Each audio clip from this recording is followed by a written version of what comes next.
TikTok gabung dengan Tokopedia, biaya admin Shopee meningkat. Lalu, 2024 gimana? Tetap di Shopee atau ke TikTok?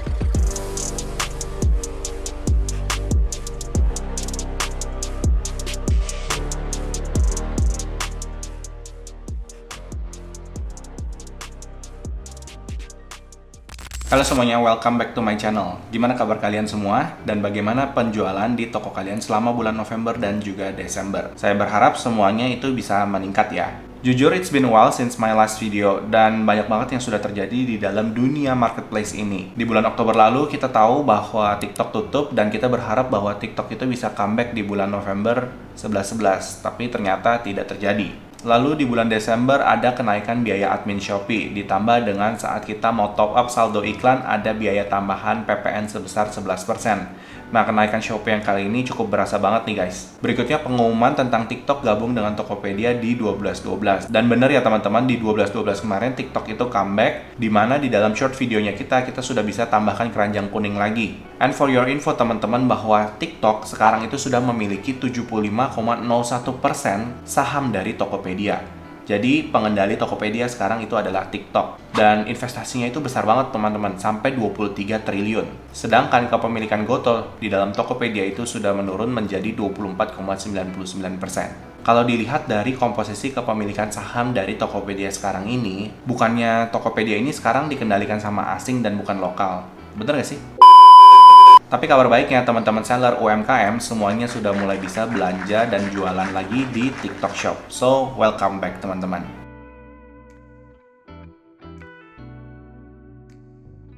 Oke teman-teman semua, di video singkat kali ini saya cuma mau sharing aja kepada teman-teman semua pembelajaran saya selama 3 bulan terakhir di tahun 2023. Yang pertama adalah berhubungan dengan TikTok. Masih ingat ya guys, di tanggal 3 Oktober 2023 kita menerima email seperti ini, menyatakan bahwa TikTok itu akan ditutup sementara, stop beroperasional, dan kita sudah tidak bisa berjualan di TikTok lagi. Tanggal 4 Oktober jam 5 sore itu terrealisasi dan TikTok itu benar-benar tutup operasionalnya.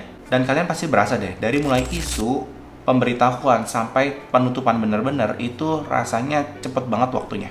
Dan banyak banget pihak-pihak yang belum siap untuk lakukan transisi. Siapa saja sih yang terdampak? Ada afiliator TikTok, ada seller-seller TikTok, ada penyedia jasa live streaming di TikTok. Untuk afiliator TikTok mungkin masih oke lah ya. Saat TikTok ditutup, mereka bisa pindah dari TikTok ke Shopee dan join kepada affiliate Shopee. Lalu mereka masih bisa mengandalkan sosial media mereka untuk berjualan dan juga mempromosikan produk-produk. Tapi yang kasihan itu seller atau penjual teman-teman, dimana banyak yang sudah mulai naik produksi karena untuk mempersiapkan akhir tahun 11-11 dan 12-12. Banyak yang sudah naik produksi, banyak yang sudah melakukan impor, banyak yang sudah membeli barang dan lain sebagainya, tapi ternyata langsung ditutup tanggal 4 Oktober tersebut.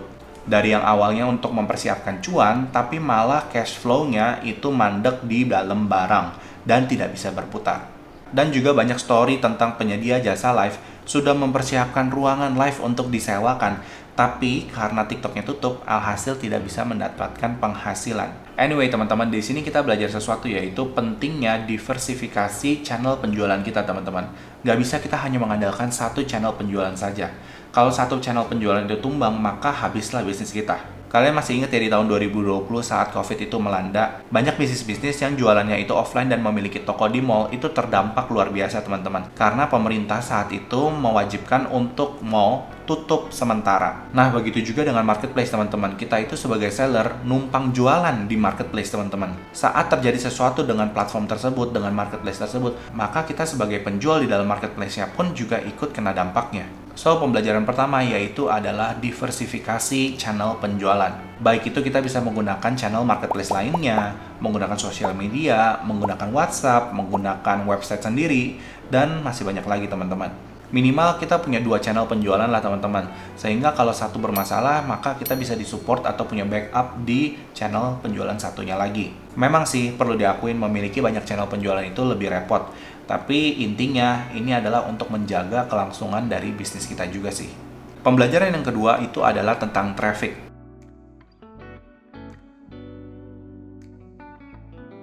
Awalnya saya berpikir saat TikTok Shop tutup maka trafficnya itu akan lari ke Shopee dan Shopee punya penjualan akan meningkat. Tapi ternyata nggak juga loh. Kalian ada yang merasa seperti itu nggak? Nah, di sini kita belajar bahwa TikTok Shop sebagai social commerce platform itu membuat orang belanja lebih impulsif, teman-teman.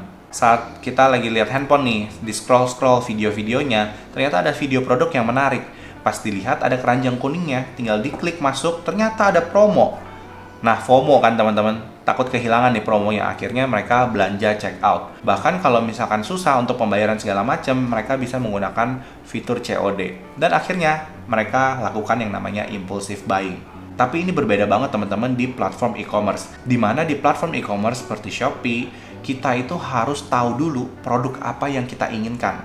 Ya, kalau di dalam TikTok, kita tidak perlu tahu produk apa yang kita inginkan, kita hanya disodorkan, dibombardir dengan begitu banyak produk-produk dan video-video produk yang menarik. Tapi di dalam Shopee atau platform e-commerce, kita itu flow-nya harus tahu dulu apa produk yang kita inginkan.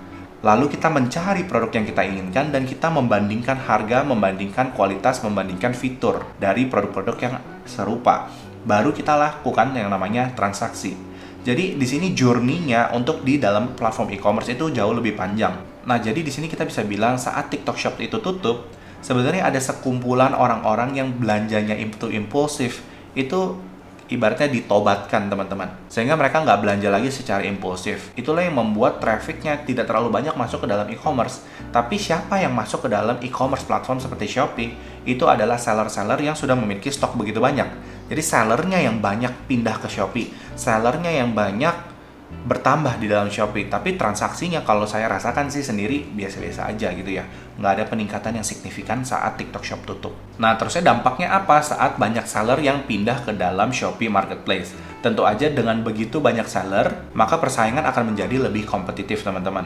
Dan tentu aja kalau sellernya itu menggunakan iklan, maka kompetisi di dalam menggunakan kata kunci iklan itu akan semakin kompetitif.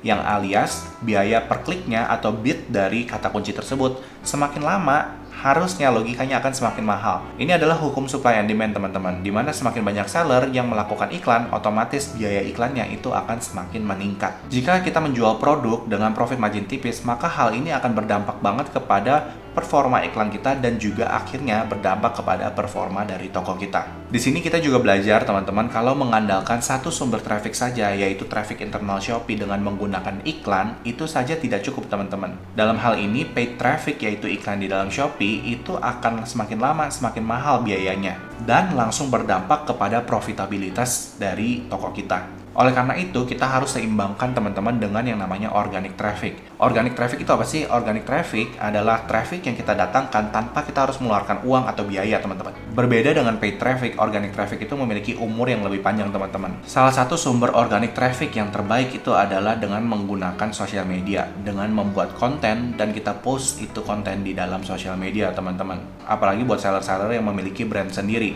udah wajib mendatangkan organic traffic melalui konten-konten yang ada di dalam sosial media. Karena mau sampai kapan kita mengandalkan traffic berbayar terus, teman-teman? Konten nggak selalu harus tentang produknya kita terus, teman-teman. Kita bisa memberikan tips, kita bisa memberikan story, kita bisa memberikan berita, dan masih banyak lagi, teman-teman. Jadi nggak harus tentang hard selling tentang produk kita terus-menerus. Intinya, teman-teman, kalau kita memiliki organic traffic dan terlebih bagus lagi kalau kita memiliki fanbase untuk brandnya kita, kedepannya saat kita mau jualan apapun, teman-teman, pasti akan jauh lebih mudah.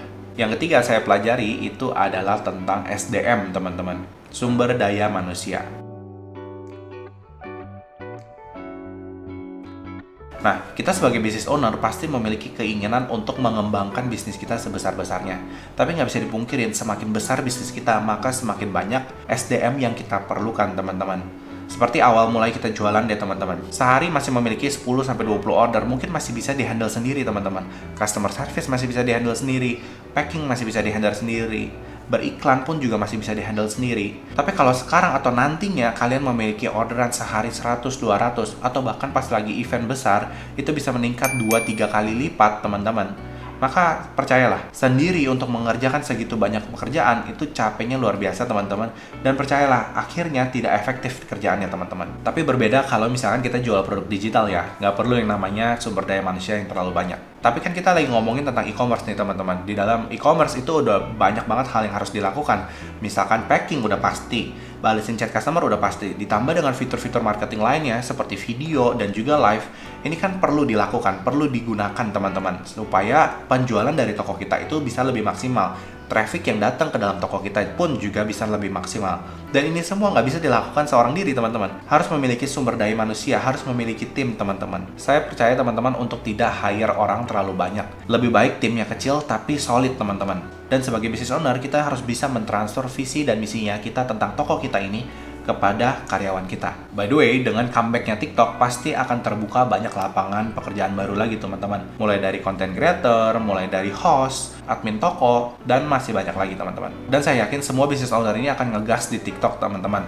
Karena untuk nge-cover loss 2 bulan saat TikTok tutup itu. Oleh karena itu, penting, teman-teman, untuk menyiapkan SDM supaya kita bisa fight, teman-teman. Bisa maju sama-sama, bukan cuma di Shopee, tapi juga di platform-platform lain seperti TikTok contohnya yang lagi booming saat ini. Anyway, ini adalah 3 hal yang gue pelajari selama 3 bulan terakhir di tahun 2023. Jujur aja teman-teman, ada sedikit rasa males. Karena repot kan untuk develop tim baru, untuk bikin konten, untuk lakukan live streaming, dan lain-lain. Tapi saya percaya, untuk kita bisa tumbuh, maka kita harus keluar dari comfort zone. Kalau kita nggak lakukan hal ini, maka orang lain yang akan lakukan hal ini dan menggantikan tempatnya kita. Jadi, jangan santai teman-teman jualan di e-commerce itu. Kita harus terus maju, teman-teman. Nggak bisa stuck di sini aja. Karena saat kita stuck, pasti kita lama-lama dikejar sama orang lain. Saya tutup dengan satu quotes ini, teman-teman. Quotes-nya bilang begini, "When you stop growing, you start dying." Artinya kalau kita stop bertumbuh, maka kita sebenarnya mulai mati nih, teman-teman. So, pesannya, don't stop growing. Jangan pernah berhenti untuk bertumbuh, belajar, dan maju terus. Anyway, jangan lupa untuk download free ebook di website gua www.mosesdurianto.com atau cek aja linknya di deskripsi. Kalau kalian tertarik belajar Shopee lebih dalam, baik itu tentang traffic, konversi, algoritma, iklan, kalian bisa join aja ke dalam e-course FTSC Fast Track Shopee Course yang sudah gue buat, linknya ada di description box di bawah. Dan kalau kalian pengen lebih dalam lagi untuk membahas tentang toko kalian bisa join ke dalam private class gue one-on-one, detailnya juga ada di dalam description box di bawah. Oke deh guys, that's all for today's video. Jangan lupa like, comment, dan subscribe. Hopefully format video seperti ini kalian suka dan juga bisa bermanfaat untuk kalian. And I will see you guys in the next video. Bye-bye.